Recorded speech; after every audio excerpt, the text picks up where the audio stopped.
بسم اللہ الرحمن الرحیم۔ الحمدللہ ہم آسان تجوید قرآن کورس کی کلاس نمبر 3 میں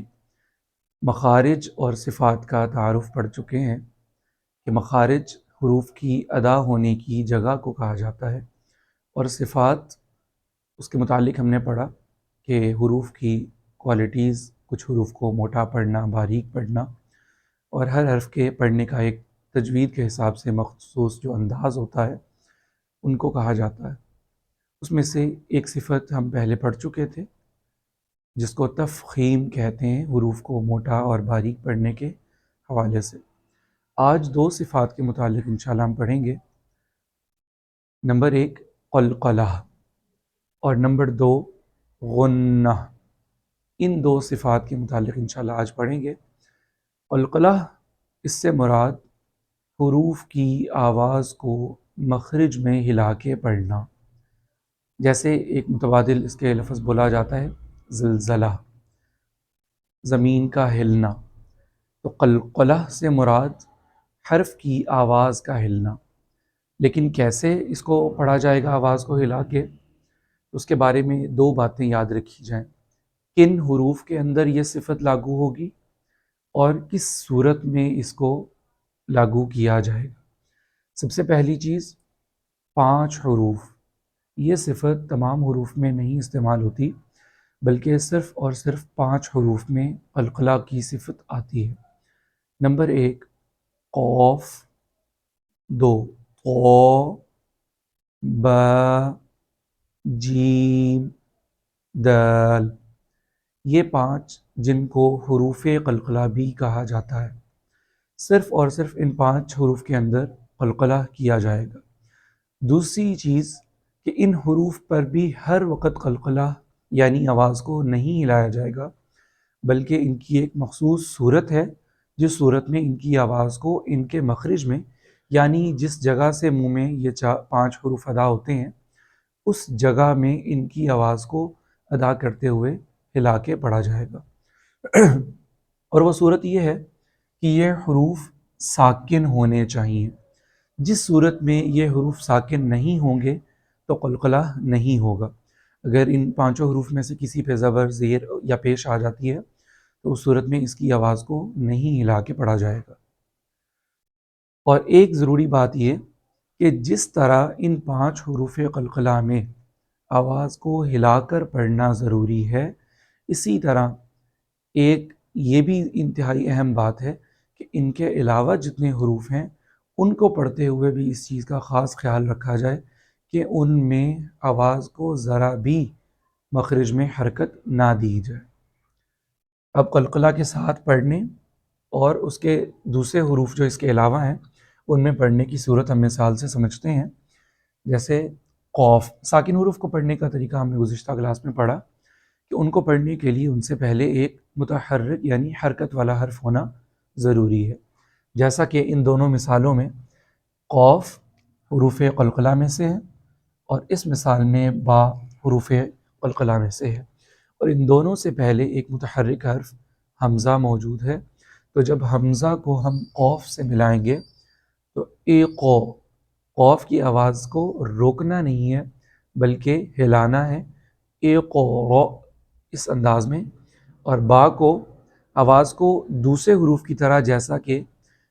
تا کی ایگزامپل یا میم کی ایگزامپل لیتے ہیں کہ اگر ہم جب بولتے ہیں تو میم پہ آواز رک جاتی ہے، اسی طرح اگر حمزہ کو تا کے ساتھ ملایا جائے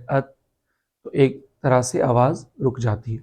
لیکن ان حروف کو پڑھتے ہوئے اس طرح کا انداز نہیں ہونا چاہیے۔ حمزہ کو اگر با سے ملا کے پڑھا جائے تو اب ایک وائبریشن کی صورت ہونی چاہیے۔ اور اس کے برخلاف دوسرے حروف جو ہیں ان کی مثال جیسے اخرجا۔ اب خا چونکہ حروف قلقلہ میں سے نہیں ہے تو اس طرح کے حروف اگر ہمیں ساکن نظر آتے ہیں تو ان کے بارے میں ہم توجہ رکھیں گے کہ وہاں پہ آواز نہیں ہلنی چاہیے۔ اگر اخرجا جس میں خا کو بغیر قلقلے کے پڑھنا چاہیے، اگر اخو اس طرح کر کے خا کو مخرج میں ہلا کے پڑھا جائے گا تو یہ غلطی کہلائے گی، اس سے بچنا چاہیے۔ دوسری صفت غنہ۔ غنہ کہتے ہیں کسی حرف کی آواز کو ناک میں لے جانا۔ غنہ دو طرح سے ہوتا ہے، ایک غنہ آنی اور ایک زمانی۔ غنہ آنی جو ہے اسے غنہ اصلی کہا جاتا ہے اور زمانی کو فرعی کہا جاتا ہے۔ غنہ اصلی یا آنی سے مراد یہ ہے کہ وہ حروف اور وہ جگہیں جہاں پہ خود بخود ہماری آواز اصل میں ناک میں چلی جاتی ہے، اور یہ صرف دو حروف کی ادائیگی میں ہوتا ہے، نون اور میم۔ یہ دو ایسے حرف ہیں کہ اگر ہم آواز کو ناک میں نہ لے کے جائیں تو یہ دو حروف ادا ہی نہیں ہو سکتے، ان کی ادائیگی ہی درست نہیں ہوگی۔ مثال کے طور پہ اگر ناک بند کر کے میم بولا جائے تو درست آواز نہیں نکل سکے گی، اس لیے کہ میم کی ادائیگی میں یا نون کی ادائیگی میں آواز خود بخود ناک میں جائے گی تو ان کی ادائیگی درست ہوگی۔ تو چونکہ اس میں ادائیگی کے درست ہونے کے لیے ہی آواز ناک میں جانا ضروری ہے، اس لیے اسے غنہ اصلی اور غنہ آنی کہتے ہیں، کیونکہ غنہ کا مطلب ہی یہ ہے کہ آواز کو ناک میں لے جایا جائے۔ جبکہ زمانی جو ہے، زمانی سے مراد کسی وجہ سے کسی وقت میں کسی خاص صورت میں ہمیں آواز کو ناک میں لے جانا پڑے، اور غنہ اصلی اور آنی کو ادا کرتے وقت آواز کو ناک میں لے جایا تو جائے گا لیکن روکا نہیں جائے گا، اور غنہ زمانی کے اندر آواز ناک میں لے جا کر تھوڑی دیر، جتنی دیر ایک الف مدہ پڑھا جاتا ہے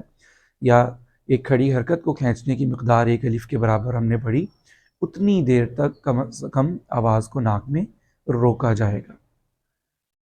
یہ تین جگہ پہ ہوتا ہے، غنہ فرعی، غنہ زمانی، تین صورتوں میں کیا جاتا ہے۔ نمبر ایک، نون اور میم، یہ دو حروف جب جہاں کہیں بھی مشدد ہوں گے، ان کے اوپر شد آ رہی ہوگی تو آواز کو ناک میں لے جایا بھی جائے گا اور ایک الف کے برابر ناک میں روکا بھی جائے گا۔ نمبر دو، ادغام ناقص، ادغام ناقص ہوگا، اس صورت میں بھی غنہ کیا جائے گا اور غنہ فرعی کہلائے گا، اور اس میں بھی آواز کو ناک میں روکا جائے گا۔ اور نمبر تین، اخفاء، پہلی چیز جو ہے نون اور میم کا مشدد ہونا، اس کو انشاءاللہ ہم آج کی کلاس میں اگزامپل سے سمجھیں گے، اس لیے کہ مشدد حرف کے متعلق ہم پہلے پڑھ چکے ہیں، جبکہ ادغام ناقص اور اخفاء یہ دو مزید صفات ہیں قلقلہ اور غنہ کے علاوہ، اس لیے ان دونوں صفات کو انشاءاللہ آنے والی کلاس میں ہم پڑھیں گے، لیکن ان کا نام بہر صورت یاد رکھ لیا جائے کہ غنہ ان تین صورتوں میں غنہ فرعی کیا جاتا ہے۔ نون اور میم مشدد جو ہیں، ان کی مثال جیسے ان، ان، نون کی زبر پڑھنے سے پہلے جب ہم حمزہ کو نون مشدد سے ملائیں گے تو اس وقت ان، اتنی دیر اس کو آواز کو ناک میں روکیں گے۔ اسی طرح میم مشدد ہے تو سم، میم کے اوپر بھی سا کو میم سے ملاتے ہوئے کسی بھی متحرک کو جب ہم ایک میم مشدد سے ملائیں گے تو اس کی حرکت پڑھنے سے پہلے اسے تھوڑی دیر اس کی آواز کو ناک میں روکا جائے گا۔ اچھا، اگر یہ دو اگزامپل جو یہاں لکھی ہیں، ان، کن، ان شروع والی مثالوں میں اور بعد والی دو مثالوں میں ایک مختصر سا فرق اور ایک غلطی کی وضاحت کرنا چاہتا ہوں میں، اور وہ یہ ہے کہ پہلے والی اگزامپل کے اندر نون مشدد اور میم مشدد کے اوپر صرف اور صرف ایک حرکت زبر آ رہی ہے، جبکہ بعد والی دو مثالوں میں حرکت کے ساتھ مشدد حرف کے اوپر حرکت کے بعد ایک حروف مدہ کا بھی اضافہ ہے۔ تو جس صورت میں تو حروف مدہ بھی مشدد حرف کے بعد نون اور میم مشدد کے بعد آئے گا، اس صورت میں دو کام کیے جائیں گے۔ پہلی چیز یہ کہ نون مشدد کی آواز کو تھوڑی دیر ناک میں روکنا، اور اس کے بعد حروف مدہ کو الگ سے اس کی مقدار کے بقدر کھینچنا، یعنی ایک الف کے برابر۔ اس میں دو کاموں کا خیال کیا جائے گا۔ سب سے پہلے ان، اور پھر اس کے بعد الف کو پڑھتے ہوئے ن، اور ایک ساتھ اس کے پڑھنے کی صورت ان، کن، لیکن جب حروف مدہ ان کے ساتھ نہیں لکھے گئے، نون مشدد اور میم مشدد کے ساتھ، اس وقت اس چیز کا بہت زیادہ خیال کیا جانا چاہیے کہ آواز کو ناک میں روکا تو جائے گا لیکن کھینچا بالکل بھی نہیں جائے گا۔ مثال کے طور پہ ان، تو یہاں پہ کھینچنا نہیں ہے نون کو، بلکہ تھوڑی دیر کے لیے صرف آواز کو روکنا ہے۔ اور خاص طور پہ ان چیزوں کو، جیسے سما، اس کو سما پڑھنا جو ہے یہ غلطی شمار ہوگی۔ اسی طرح انا کو انا کر کے پڑھنا غلطی شمار ہوگی۔ اور اس کے ترجمے میں غلطی کی وجہ سے جو اثر پیدا ہوتا ہے اس کی وضاحت کے لیے ایک مثال میں دوں گا۔ جیسا کہ اذان کے دوران اشہد ان محمد الرسول اللہ، اس میں انا کا لفظ جو ہے اس میں نون مشدد ہے اور اس پہ غنہ کیا جاتا ہے،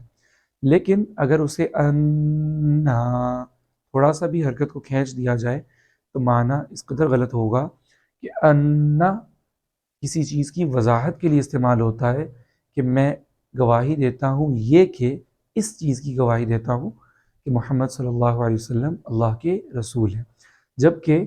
جیسا کہ ان نام الف آ رہا ہے، اس سے مراد عربی میں ایک ضمیر مراد ہوتی ہے کہ ہم سب لوگ، اور انا اور انا کا مطلب ہوتا ہے بے شک، کسی چیز کی تائید کے لیے آتا ہے۔ تو جب اسے کھینچ کے پڑھا جائے گا تو یہ دو آرٹیکل مکس ہو جائیں گے، ایک لفظ بے شک تاکیدی لفظ اور ایک ضمیر کا لفظ، تو پھر اس کا ترجمہ ہو جائے گا کہ بے شک ہم سب، اور آگے والی جو بات ہے کہ محمد صلی اللہ علیہ وسلم اللہ کے رسول ہیں، وہ ہم سب کے لیے وہ لفظ استعمال ہوگا جو کہ بہت زیادہ غلط ہو جائے گا۔ تو اسی لیے خاص طور پہ ان چیزوں کا خیال کرنا چاہیے مشدد حروف کو پڑھتے ہوئے کہ وہاں غنہ کیا جائے اور وہاں پہ ایک الف کے برابر رکا جائے، لیکن حروف مدہ کے انداز میں اگر حروف مدہ نہیں لکھے ہیں تو کھینچنے سے حد درجہ احتیاط کی جانی چاہیے۔ تو آج کے لیے یہ دو صفات کافی ہیں۔ انشاءاللہ اگلی کلاس میں ہم ادغام اور اخفاء کے متعلق پڑھیں گے، اور اس کو پڑھنے سے پہلے انشاءاللہ